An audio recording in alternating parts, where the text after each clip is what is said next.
KV force YouTube channel பார்வையாளர்களாகிய நமது சமூக சொந்தங்கள் பலரின் வேண்டுகோளுக்கிணங்க டாக்டர் ஐயா அவர்களின் போராட்ட அந்த பதிவுகள் சில பாகங்களாக பிரித்து வெளியிடப்படுகிறது.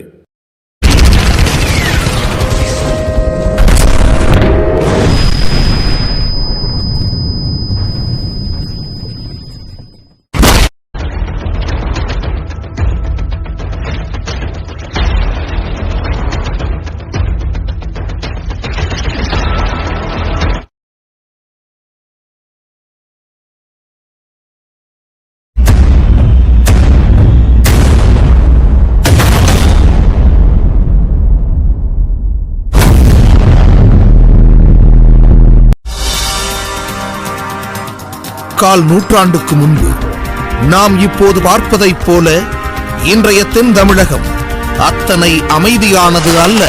அன்று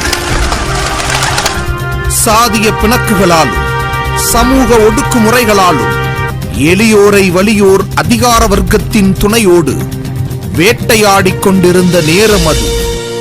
எளிய மனிதர்களின் மாண்பையும் மரியாதையையும் உரிமையை உறுதி செய்வதற்காக எழுதப்பட்ட இந்திய அரசியலமைப்பு சட்டம் ஏட்டில் இருந்ததே தவிர நமது தெருக்களில் இல்லாமல் இருந்தது.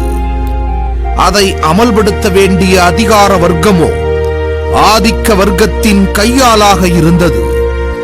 விலங்குகளை துன்புறுத்துவதை அனுமதிக்காத சட்டம் மனித உயிர்கள் ஆறறிவு படைத்த சக மனிதர்களாலேயே சித்திரவதைகளுக்கு உள்ளாவதை தடுக்க பயனின்றி போயிருந்தது.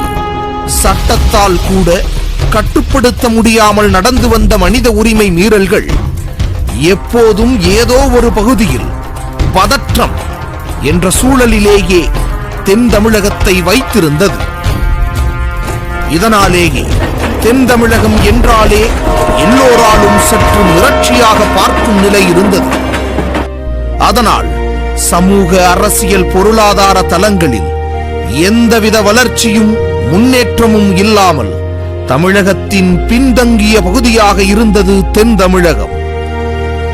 அதை பற்றியெல்லாம் எந்தவித கவலையும் புரிதலும் இல்லாத ஒரு கூட்டம் வான் மழையை மட்டுமே நம்பி வேளாண்மை செய்து கொண்டிருந்த உழவர் குடிகளின் உழைப்பை சுரண்டிக் கொண்டும் ஏற்றத்தாழ்வான சமூக கட்டமைப்பை கட்டிக்காக்க வன்முறையை ஆயுதமாகவும் அதற்கு அதிகாரத்தை கேடயமாகவும் கொண்டு கொழுத்துக் கொண்டிருந்தது.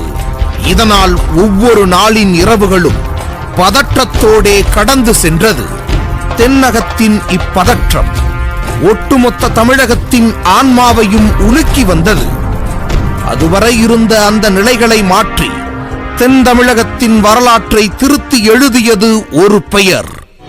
அந்த பெயர் டாக்டர் கா. Krishnasamy. Some local officials have been killed. Are you not afraid? No. There are thousands and thousands of people are ready for this fight.